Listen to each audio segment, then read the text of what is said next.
Tom Cruise finally spoke out about the person who got away.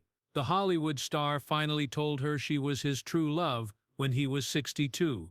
Nicole Kidman, Katie Holmes, and Penélope Cruz are not among them. It was a secret that they were dating for years. Fans saw his public relationships fall apart, but she stuck by him through the ups and downs of his work and the problems in Scientology. Tom said, "I wasn't ready for the world to know" when asked why he had never spoken up before. "You'll never guess who won his heart for good."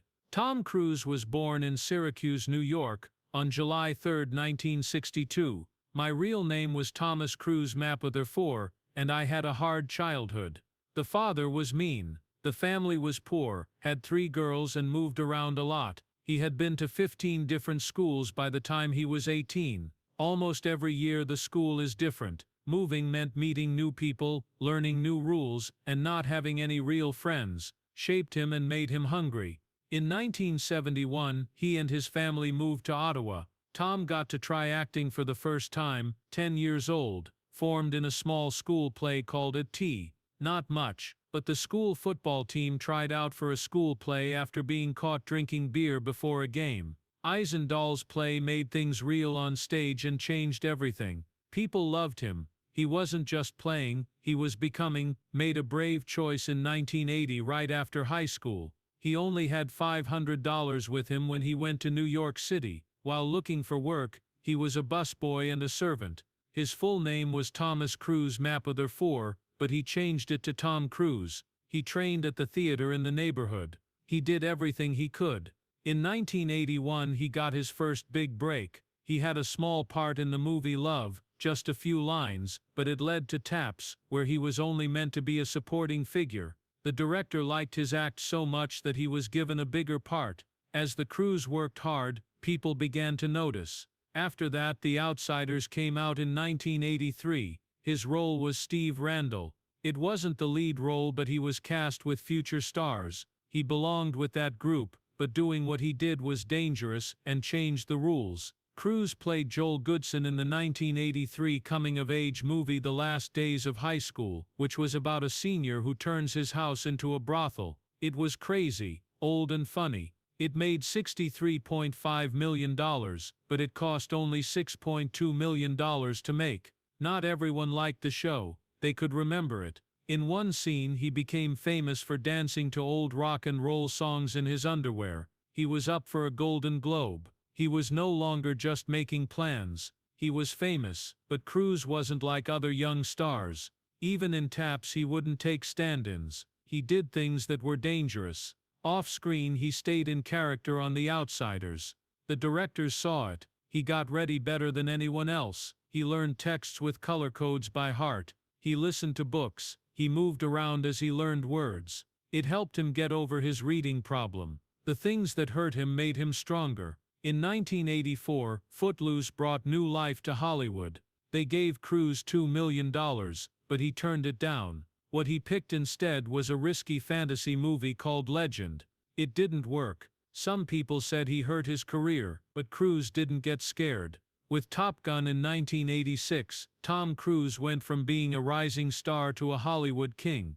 That year the movie made $176 million, more than any other movie. It made him famous all over the world. Crocodile Dundee came in second, and it was only $2 million short of beating Top Gun. But Cruise got ahead. Being Maverick, the fighter pilot, wasn't just a cool part for him. It was exciting. With his sunglasses on he became the face of American confidence. The movie did more than just beat records. It helped the Navy hire more people. Young people didn't just want to look like Cruise, they wanted to be him. He did something else brave that same year. For The Color of Money, he worked with Martin Scorsese. The movie wasn't a big hit. It was smart. It made $52.3 million and cost $14.5 million to make. Cruise played a shady pool player with Paul Newman, who got an Oscar for his part. Won something else, even though he didn't win. Thanks. People thought he was a star after Top Gun. They began to see him as a real performer after Color of Money. He could do more than just smile and run fast. He was good enough to stand up to giants. In 1988, after many years, Cruz did something that most stars wouldn't do. He moved back. Rain Man, he let Dustin Hoffman do the best work. Cruz didn't fade though. He had the same amount of raw feeling as Hoffman. He yells, "Kmart sucks," as he throws underwear out of a car in one scene. There was no plan for that to happen. It just did. He went to the bathroom in a phone booth in another one. Cruz wore a shocked look the whole movie. What made him most strong was when his character read his dad's will. In one breath, you could see the hurt, the shock and the deception. Hoffman won the Oscar, but Cruz really made the movie what it was. The movie wouldn't have touched him without him. Everything changed in 1989. It was different to be born on July 4th. It wasn't smart clothes or fast planes. A wheelchair, a war, and a man who was hurt. Cruz played a real Marine named Ron Kovac, who became an anti-war campaigner. The part was very rough. He worked out his upper body in a wheelchair for months, until it felt real. He lived the part, not just played it. There were some very sad scenes in the hospital. He screamed, cried, and lost it. It was sloppy, real, and memorable. The movie made $162 million worldwide, and got Cruz his first Oscar nod. A Golden Globe was also his. He was no longer just called a movie star. People began to call him one of the best. Tom Cruise used to be a very religious Roman Catholic, but everything changed when he met Mimi Rogers in 1986. On May 9, 1987, they got married. Mimi was more than just an actor. Scientology was a big part of her life. Since the 1950s, her dad had been a part of it. She had known about Scientology for a while. It was how she lived. She even worked as an inspector in the church, which meant she was a proper person. Even though they were married, until February 4, 1990, Cruz stayed with his church. His ties to Scientology didn't go away after they got split. In fact, it was big news when the gossip star admitted to being involved in 1990. Cruz didn't say it out loud until an interview with Barbara Walters in 1992, but by then, he was already really into it. Cruz joined Scientology in large part because he has trouble reading and writing. He had been having trouble with it since he was 7 years old. He said he graduated from high school in 1980 and couldn't read or write. He felt nervous when he read. He was having trouble focusing. He thought he was stupid. But he found hope in something called study technology, which was made by L. Ron Hubbard, the father of Scientology. Mr. Ron Hubbard. Cruz said it made his life better. He said, "Nobody gave me a solution. I got very good at reading though thanks to Hubbard's way." That big step forward was a turning point. In 2016, when he was marketing Jack Reacher II, he said, "I wouldn't be where I am without it. It is a beautiful faith. I am so proud of you." He had been a Scientologist for more than 30 years at that point. Cruz also got close to David Miscavige, who is the leader of Scientology. They became friends in the 1980s, but things didn't always go well, as Ronald Miscavige, David's father, says. At one point, the church threw a big party for workers at the Sea Org base in Florida to say hello. They made a pool look like a fancy ship too. Lel, the food was made by Ron Hubbard's personal chef, but the workers arrived 4 hours late and went straight to bed. David was very angry. You could see how heated things could get between two of the most important people in the church. Cruz was about to leave in late 1999. He is said to have been scared when church leaders said they would tell him more about Xenu, a strange alien figure in Scientology mythology. He changed his mind, but the church didn't want to lose him, so they sent a high-ranking official, Marty Rathbun, to get him back. Cruz went back to work and continued to study. By the early 2000s, Cruz wasn't just following along, he fought hard for Scientology. He started to use his fame to try to get the faith recognized by the government, most notably in Europe. In 2005, the Paris Council said that Cruz had approached high-level French leaders, such as Nicolas Sarkozy, directly, but the plan didn't work out. The French government cut all ties with him because they saw him as an aggressive Scientology spokesman. He wasn't stopped. In the years after 9/11, he helped form a group called Downtown Medical. It helped rescue workers in New York City get clean. A lot of doctors didn't like it because they said it wasn't based on science. But in 2004, David Miscavige gave Cruz the Scientology Freedom Medal of Valor as a reward for his work. He was a hero to the church. Cruz tried to bring more people into Scientology as his role grew. A former Scientologist named Paul Haggis said that Cruz tried to get some very famous people to join. James Packer, the Beckhams, Jada, Will Smith, and even Steven Spielberg were on that list. This wasn't just a friendly chat. People with a lot of power were really tried to join the church. That's when the lines between church and Hollywood began to blur. His views were now affecting the way he did his job. In 1999, when Cruz was making the movie Eyes Wide Shut, he stopped going to Scientology again. Leaders in the church had told him more about Xenu, but things became hard. He still came back as always. In early 1990, while making Days of Thunder, Tom Cruise met Nicole Kidman. He was 28 years old. She was 23 years old. Their link was made right away. Along with Nicole, Tom got divorced from Mimi Rogers less than a year ago. They got married on Christmas Eve in Telluride, Colorado. It happened quickly, strongly, and with a lot of hope. Nicole would say, "I was so young when I got married, I don't even know what I did. But at that time, everyone was in." Nicole was eager to have children. She said, "I wanted kids as soon as Tom and I got married, but a terrible thing happened to them early in their marriage." Nicole's pregnancy went to the wrong place. Both the physical and mental pain were bad. The baby would not have lived. They were crushed. That loss made them want to adopt. They got a girl named Isabella, through adoption in 1992. Their son Connor joined the family in 1995. The kids went to different movie sets with them. At first, it looked like the ideal Hollywood family. They were in movies together too. In the 1992 big-budget historical film Far and Away, they played Irish refugees. It took $60 million to make the movie, and it made $137.8 million around the world.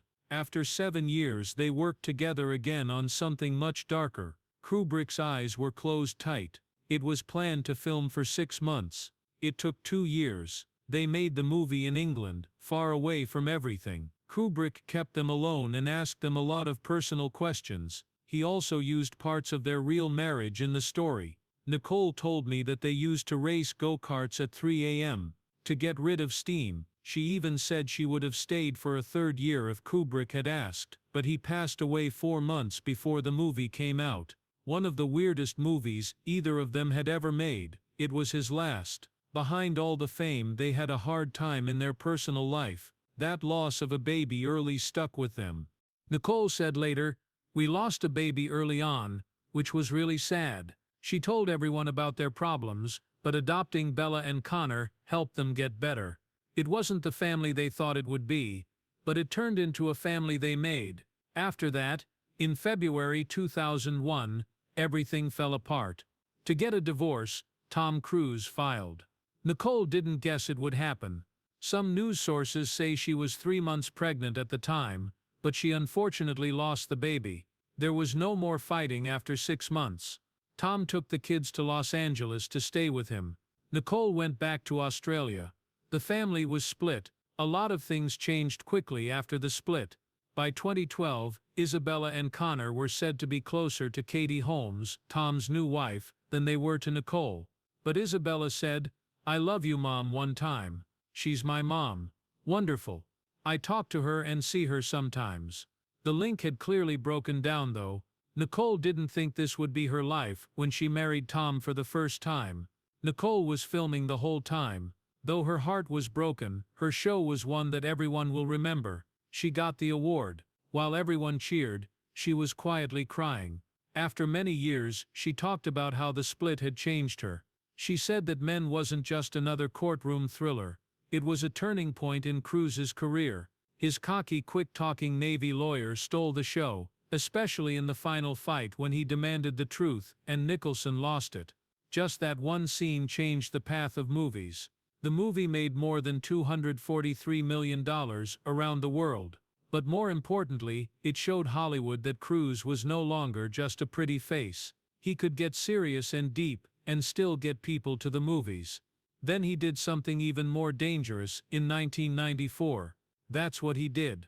And not just any vampire. Lestat, the sexy and scary immortal from Interview with the Vampire. Anne Rice.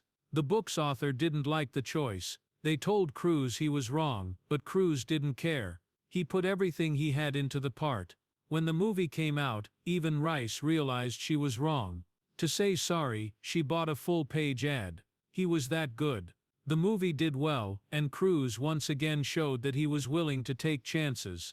A lot of stars were scared to touch. In 1996, he wasn't just playing, he was in charge of everything. Mission Impossible was more than just a show. It was his show. He created it, acted in it, and helped make it a huge hit at the box office. Budget of $80 million, $457 million back. It was even him who hung the crazy wires. No longer were people just watching Cruz. It was interesting to see what Cruz would do next. Following the same year, he gave people Jerry Maguire. There are no guns or tricks, just love. Give me the cash. It wasn't just a line. People all over the world knew about it. The movie made $273 million worldwide and got Cruz his second Oscar nod. He was no longer trying to become famous. He stood out. And just when people thought they knew him, he changed the story again. Cruz played Frank T.J. Mackey in Magnolia in 1999. Mackey was a loud, broken, and mentally damaged guy who put on a tough exterior. He did not ask people to like him. He challenged them to look at him for he stole 20 minutes of the movie. There was another Oscar nod for him, and he got a Golden Globe. People who didn't believe in him before were now praising his courage. At this point, his domestic life became very important. In 2000, they met on the set of Vanilla Sky. They hit it off right away, but they didn't tell anyone until Cruz's split from Nicole Kidman was final. He and Cruz were seen everywhere by 2001. Photo shoots, red carpets, and flattering interviews. Cruz seemed in love behind the scenes. He planned gifts and meals for her and even thought about asking her to marry him. There was a problem though. He had trouble connecting with his kids. Cruz talked about Kidman over and over. Things began to go wrong in the relationship. They broke up in 2004. The people thought it was because of film plans that didn't work together, but people who knew better said it had more to do with Scientology. It was strange what happened after that split. People who used to be Scientologists say that the church made it their job to find Cruz a new girlfriend. This was set up in a way that wasn't typical. Women in the church were being checked out without them knowing they were being questioned about possible relationships with Tom. It wasn't about love, it was about honor and appearance. And in charge, the church would do anything to keep Cruz happy because he was the face of Scientology. To keep their golden boy happy, they even customized his cars and turned a hangar into a private hideaway. Next was Nazanin Boniadi, who told one of the scariest stories. She loved the church, was young, and was smart. That wasn't enough. Her style, her hair, and her whole life had to change. She needed to find out what Tom liked. As Cruz tried to understand the fast-talking church leader, she made a small mistake and lost it. Hit the table hard. After only 2 weeks, she was dumped. There was no talk, just an order. After that, she quit the church and started over as an actor. Cruz and she both never said what happened, but way too many people close to them did. Then Katie Holmes came along. April 2005. Cruz was seen with Holmes in Rome, only 33 days after breaking up with her previous boyfriend. The press went crazy. 66. He was 42 years old. They were called tomcats by some people. Holmes had said that she wanted to marry Cruz in the past. Now they were strolling along with their eyes lit up for the cameras. But people close to her talked about how fast things moved and how she was being watched by Scientology guardians. Holmes no longer looked like the girl from Dawson's Creek. She seemed to be sucked in. The couch then came. May 23, 2005. Oprah's stage. In order to sell War of the Worlds, Cruz went off track as soon as she asked about Holmes. He jumped. He yelled. He got down on his knees and gave Oprah a handshake. The crowd clapped in a strange way. At home people couldn't tell if it was real or a breakdown. The video went popular before it was cool to do that. Studios got scared.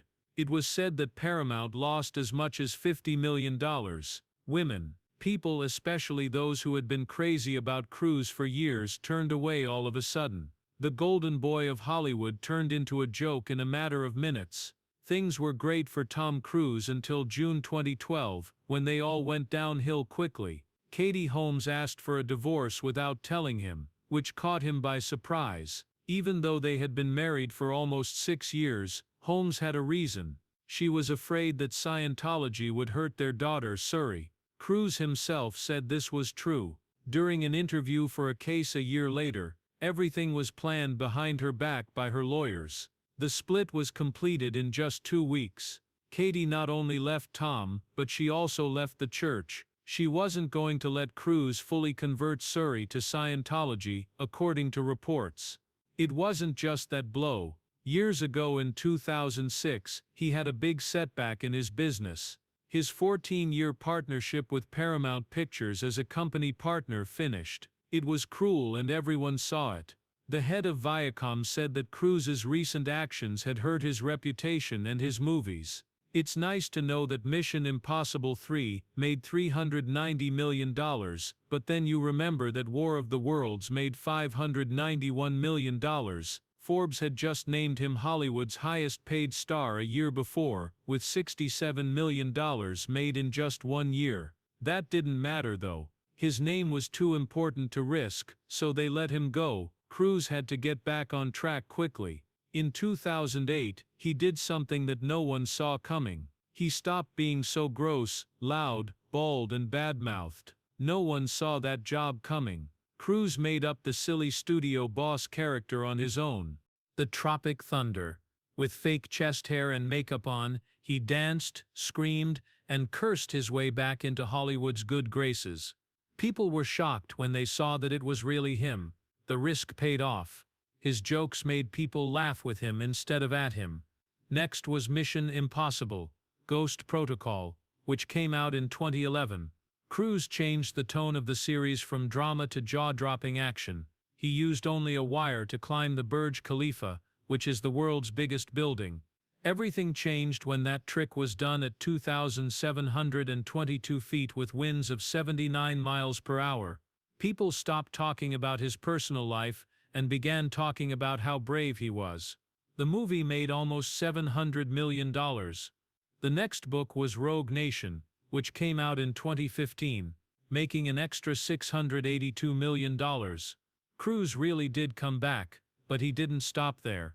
In Rogue Nation, he held on to the side of a real plane as it took off, even though he was 52 years old. As Cruz flies at 160 miles per hour, there is no green screen or action double. The insurance company didn't even want to pay for it. For those scenes, the company had to make a special $50 million rule. Not because he was famous, but because he was the last real action star in an age of CGI. Even though he was hurt, it didn't stop him. He broke his ankle in 2017 when he jumped between buildings in London while shooting Mission Impossible: Fallout. It kept going with the cameras. The shot was over. Because of the accident, work had to stop for 2 months, and the budget went up by $80 million. But Cruz got better faster than people thought, and came back before doctors thought it was possible. He got hurt again in 2023 while shooting Dead Reckoning. This time he tore his shoulder, cracked his lungs, and broke his ankle. He did finish the movie though. Fans liked how real it felt. The action was praised by critics. He wouldn't lie about anything. Cruz didn't sign a streaming deal like most stars did during the pandemic. Top Gun, he said. Maverick had to be seen in a movie theater, and when it came out in 2022, it went off like a bomb. More than $1.5 billion around the world. This was the year's big hit. Tons more than Jurassic World. Bigger than everyone thought. Made around $100 million from just that movie. It wasn't just a follow-up, an all-time high. Top Gun was back after 36 years. Cruz was too. At Cannes, people cheered for him and gave him a symbolic Palme d'Or. Some people even said it was better than the first one, but he wasn't talking about what was going on behind the scenes. Suri, his daughter. It was said that quit seeing her after the split. The last time they were heard from was in 2013. She was only 7 years old. Suri got rid of his last name when she turned 18 in 2024. Her new name is Suri Noel, which is Holmes' given name. She is going to college at Carnegie Mellon. Former Scientologists say that the church's strategy on cutting ties with other groups could be to blame. Katie's decision to leave the church could have made people think of her as a shutdown person, and Suri as a possible troublemaker. That means Cruz might have broken up with them because of his faith. His kids from his marriage to Nicole Kidman, that he adopted, are still very close to him. They stayed in the church, so Connor and Isabella did too. Suri, she's no longer in his life though. Thoughts are going around again. Cruz, who was 62 years old at the time, was seen with Ana de Armas more than once in 2025. It began with a quiet dinner in London for Valentine's Day. Then she used Cruz's private helicopter to get to a heliport with her dogs. After a few days, they tried to avoid cameras as they left David Beckham's birthday party together at 3 a.m. People magazine says they're just friends, but pictures show something different. They are both famous and single, and people can't stop talking about them.